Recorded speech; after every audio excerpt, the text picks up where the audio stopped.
नमस्कार, आप सभी का हार्दिक स्वागत है एनवीर एजुकेशन के इस यूट्यूब चैनल पर। और मैं संपत लीड आप सभी को राजस्थान कंप्यूटर अनुदेशक भर्ती की तैयारी करवा रहा हूं, जिसके अंदर हम जो है आज C++ के अंतर्गत जो है नेम स्पेस के टॉपिक को पढ़ने वाले हैं। आपके सेकंड पेपर के अंतर्गत जो है C++ को जोड़ा गए हैं, तो C++ के सभी कॉन्सेप्ट मैंने समझा दिए हैं।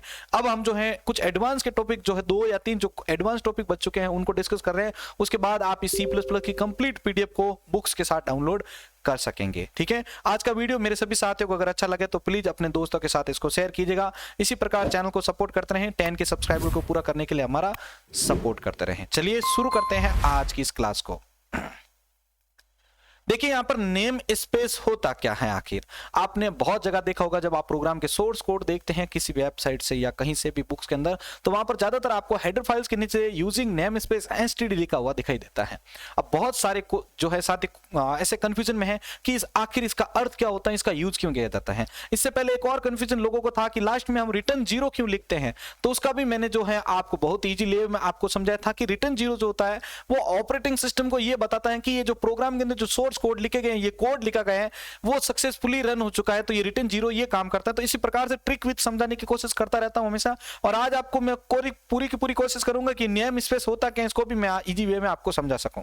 तो सबसे पहला पॉइंट देखिए नेम स्पेस के बारे में कि नेम स्पेस वेरिएबल, फंक्शन और क्लासेस का एक समूह होता है भाई। ठीक है ना, जिसमें वेरिएबल, फंक्शन और क्लास तीनों आ सकती हैं। जिस प्रकार से आप एक क्लास को डिक्लेयर करते हैं तो क्लास से पहले आप क्या करते हैं, क्लास कीवर्ड का प्रयोग करते हैं, अगर आपको पता है तो।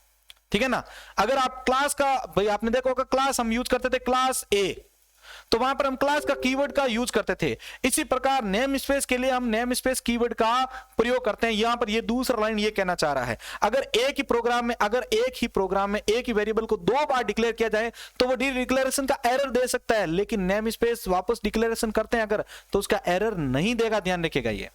ठीक है, वेरिएबल अगर डबल बार डिक्लेयर करेंगे उसी नाम से तो एरर आएगा, लेकिन नेम स्पेस ऐसा कुछ कॉन्सेप्ट आपके सामने नहीं होने देता है, वो एरर नहीं देता है। ये आपका तीसरा लाइन का अंतर है। अब देखिए नेम स्पेस के आगे हम कभी भी सेमीकोलन का यूज नहीं करते हैं, ये इस लाइन का अर्थ है। और आगे है कि नेम स्पेस को फंक्शन के अंदर डिफाइन नहीं किया जाता है, इसका मतलब ये स्कोप, इसका जो स्कोप होता है वो ग्लोबल होता है। ठीक है ना, इसको जो है हम फंक्शन के अंदर नहीं, बाकी फंक्शन के बाहर यानी हेडर फाइल के नीचे ही हम इसको डिक्लेयर करते हैं, इसलिए ये फंक्शन के अंदर नहीं आता। तो ये सीधा सा इंडिकेशन किसको देता है भाई, ग्लोबल स्कोप को। ठीक है ना, इसका जो स्कोप होता है वो ग्लोबल होता है। आगे आता है इसकी विशेषताएं क्या होती हैं, फीचर्स। तो देखो नेम स्पेस के आखिर में क्लास की तरह सेमीकोलन नहीं दिया जाता है, नेम स्पेस का ऑब्जेक्ट नहीं बनाया जा सकता है। अब इसका सिंटैक्स अगर आप देखना चाहें तो यहां पर आप पहले लिखेंगे नेम स्पेस कीवर्ड को, उसके बाद आप यहां पर नेम स्पेस का नाम लिखेंगे, उसके कर्ली ब्रेसेस में आपको जो भी कोड करना है वो कोड लिखिए और इस बॉडी को आप कर्ली ब्रेसेस के साथ बंद कर सकते हैं। यहां पर अगर आप आगे बढ़ते हैं तो इसके सिंटैक्स देखिए, यहां पर आपने ये चीज बना तो दिया है ये एक्सेस को, अब इसके मेंबर को अगर आप एक्सेस करना चाहते हो तो उसके लिए आप क्या करेंगे, स्कोप रेजोल्यूशन ऑपरेटर का प्रयोग करेंगे। तो यहां पर पहले लिखेंगे आप नेम स्पेस का नेम, उसके बाद उस मेंबर का नेम। जिस प्रकार आप स्ट्रक्चर और यूनियन में करते थे वो इस मेथड यहां पर है।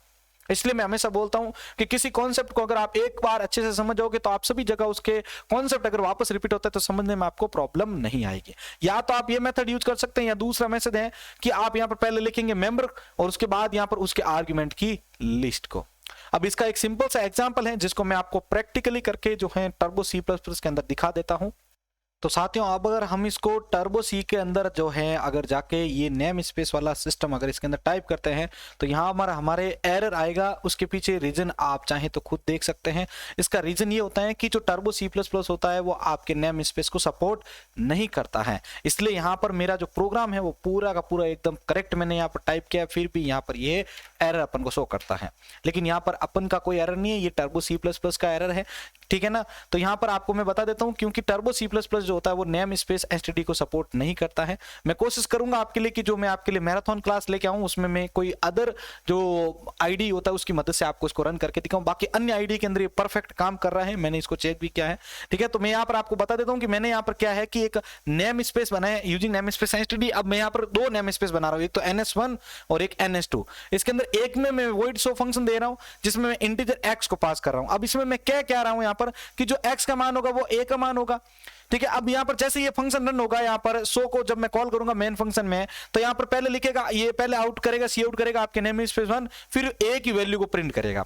इसी प्रकार से 2 को फिर आप जब हम कॉल करेंगे तो यहाँ पर 2 के अंदर आके नेम स्पेस 2 यहाँ पर जो है मैसेज आपको आउटपुट में दिखेगा।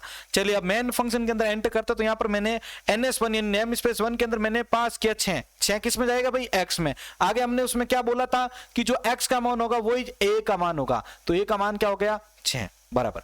चलिए अभी जब ये फंक्शन कॉल होगा तो यहाँ पर पहले 100 में आएगा, यहाँ पर लिखा आएगा नेम स्पेस 1, फिर दूसरी लाइन पे जंप करेगा तो यहाँ पर ये वैल्यू ऑफ a की वैल्यू जो होगी वो 6 प्रिंट कर देगा और आउटपुट में कुछ आपको इसी प्रकार से दिखने वाला है। इसी प्रकार से यहाँ पर ns2 को यहाँ पर ये फिर ns2 का 100 रन होगा, उसके बाद इसको भी ये प्रिंट कर देगा। तो एक नॉर्मल से एग्जांपल होता है नेम स्पेस का, आप यूज करके इस प्रकार से जो है इन मेंबर्स को आप जो है सी आउट के दौरान देख सकते हैं। अब अच्छा दूसरी चीज ये होता है कि आप इसमें एलाइज नेम भी दे सकते हैं। एलाइज नेम क्या होता है कि किसी आपने भाई ऊपर जब वेरिएबल के टाइप में जब आप नेम स्पेस बनाया था तो उस टाइम आपने उसका नाम जो था थोड़ा बड़ा रख दिया था, लेकिन अब आप उसको रीफॉर्मेट करके उसका जो नाम है वो छोटा रखना चाहते हैं तो उसको आप वापस भी नया नाम दे सकते हैं, उसको कहते हैं एलाइज नेम। ये हमने एसक्यूएल में भी पढ़ा था, सी लैंग्वेज में भी पढ़ा था स्ट्रक्चर के दौरान, ठीक है, और आज हम वापस पढ़ने का अपन को टाइम मिल रहा है यहाँ पर, ठीक है ना। अब इसका भी आप देख सकते हैं कि मैंने यहाँ पर नेम स्पेस यहाँ पर एम के अंतर्गत मैंने ns1 को यहाँ पर दिया है, एन के अंदर मैंने ns2 को दिया है, ठीक है ना। तो ये नया नाम यहाँ पर मैं क्या दे सकता हूँ, इसमें एलाइज कर सकता हूँ, ठीक है। तो अब ns1 का नाम क्या रहेगा, यहाँ पर m रहेगा, ns2 का नाम क्या रहेगा भाई, m रहेगा, n रहेगा सॉरी। तो ये इस प्रकार से आप इनको एलाइज कर सकते हैं असाइनमेंट का यूज करते हुए, ठीक है। बाकी वही कॉन्सेप्ट आपका सेम इसमें है। अब यहां पर देखिए नेस्टेड नेम स्पेस क्या होता है। नेस्टेड का मतलब होता है एक फंक्शन के अंतर्गत दूसरा फंक्शन होता है, तो वहां पर हमने नेस्टेड का पढ़ा था, इफ एल्स का, ठीक है। तो इसी प्रकार नेम स्पेस को भी हम नेस्टेड के रूप में यूज ले सकते हैं। तो nested name space nested type का भी हो सकता है। नेस्टेड नेम स्पेस के मेंबर को एक्सेस करना हो तो इसको रेजोल्यूशन का ऑपरेटर करना यूज करना पड़ता है, जो कि मैंने अभी आपको बताया। यहाँ पर ये जो 4 डॉट्स होते हैं वो इसको रेजोल्यूशन का उदाहरण है। यहाँ पर ये देखिए, आप यहाँ पर देख सकते हैं इसको, ठीक है, ये चीज है। अब देखिए यहां पर ns1 के मेंबर को एक्सेस करना हो तो उसके लिए क्या करेंगे हम, यहां पर यूजिंग नेम स्पेस s1 और इंटीजर मैन के अंतर्गत हम यहां पर जो है आपका जो भी शो फंक्शन है उसके अंतर्गत हम इसको स्कोप रेजोल्यूशन के अंतर्गत जो है एक्सेस कर सकते हैं। यहां पर देखिए आप किस प्रकार से इसको एक्सेस किया जाता है, तो यहां पर आप लिखेंगे ns2, ठीक है, ns1 और ns2, तो स्कोप रेजोल्यूशन का यूज करते हुए आप इनके मेंबर को एक्सेस कर सकते हैं, ठीक है। ये चीज आपको इसके अंतर्गत ध्यान रखनी है। अब यहाँ पर नेस्टेड नेम स्पेस का भी यहाँ पर आप एग्जांपल समझ सकते हैं, बहुत ही इजी सा है। तो इसके अंतर्गत यहाँ पर आप पहले आईओ स्ट्रीम हेडर फाइल को इंक्लूड कर रहे हैं, उसके अंतर्गत मैंने एक नेम स्पेस बनाए हैं ns1 का, उसके पहले आप यहाँ पर लिखना पड़ेगा यूजिंग नेम स्पेस एनस्टेडी, अगर आप टर्बो C++ के अलावा कोई दूसरा आईडी यूज कर रहे हैं तो। इसमें मैं यहाँ पर शो फंक्शन को यूज कर रहा हूँ और यहाँ पर शो फंक्शन के अंतर्गत मैंने यहाँ पर क्या है कि सी आउट किया है नेम स्पेस 1 को, और नेम स्पेस 2 के यानी ns2 के अंतर्गत मैंने क्या किया है, नेम स्पेस 2 को प्रिंट किया है। अब यहाँ पर मैं क्या कर रहा हूँ, ns2 है और यहाँ पर ns1 है, तो इसको मैं मेंबर्स को एक्सेस कर रहा हूँ यहाँ पर, और मेन फंक्शन के अंतर्गत जब मैं मेन शो फंक्शन को कॉल करूंगा तो यहाँ पर लिखा आ जाएगा नेम स्पेस 2, बिकॉज जो ns2 था वह यहाँ पर ns1 के अंदर जा चुका है, ठीक है। तो यहाँ पर जब हमने फंक्शन को कॉल किया तो यहाँ पर जो है आपका नेम स्पेस 2 इसलिए ये प्रिंट कर रहा है। बहुत इजी सा कॉन्सेप्ट है भाई नेम स्पेस का। अब यहां पर बात आती है C++ के अंदर एनोनिमस और अननेम्ड नेम स्पेस का, जिनका कोई नाम नहीं होता है। तो उसके लिए आप यहां पर क्या करेंगे, नेम स्पेस बिना नाम के डिफाइन किए जा सकते हैं, लेकिन मल्टीपल नेम स्पेस के वेरिएबल, फंक्शन और क्लास अलग अलग होंगे, ध्यान रखिएगा।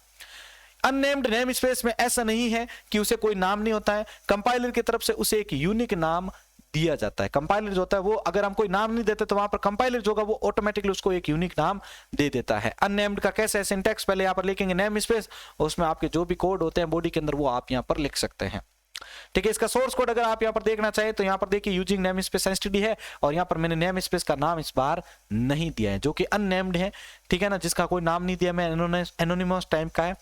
और यहाँ पर वॉइड शो के अंतर्गत मैं यहाँ पर जो है नेम स्पेस 1 को यहाँ पर जो है दे रहा हूँ प्रिंट के लिए सी आउट में, और नेम स्पेस 2 के अंदर मैं गेट फंक्शन ले रहा हूँ जिसमें मैं नेम स्पेस 2 को यहाँ पर जो है प्रिंट कर रहा हूँ, लेकिन इनके नाम मैंने यहाँ पर नहीं दिए हैं, ध्यान रखिएगा। तो यहाँ पर देखो मैं शो और गेट फंक्शन को डायरेक्टली यहाँ पर कॉल कर रहा हूँ मेन के अंतर्गत, तो देखो बराबर ये काम कर रहा है आपका नेम स्पेस 1 और नेम स्पेस 2, ठीक है। ये चीज आपकी इसके अंतर्गत ध्यान रखनी है। तो ये एक आज बेसिक सा क्लास था जिसके अंतर्गत हमने नेम स्पेस क्या होता है उसके रिगार्डिंग सारे कॉन्सेप्ट को समझा है। अगर आपको क्लास अच्छी लगे तो प्लीज वीडियो को लाइक कीजिएगा, अपने दोस्तों के साथ शेयर कीजिएगा, इसी प्रकार हमारे चैनल को सपोर्ट करते रहें। जय हिंद, जय भारत।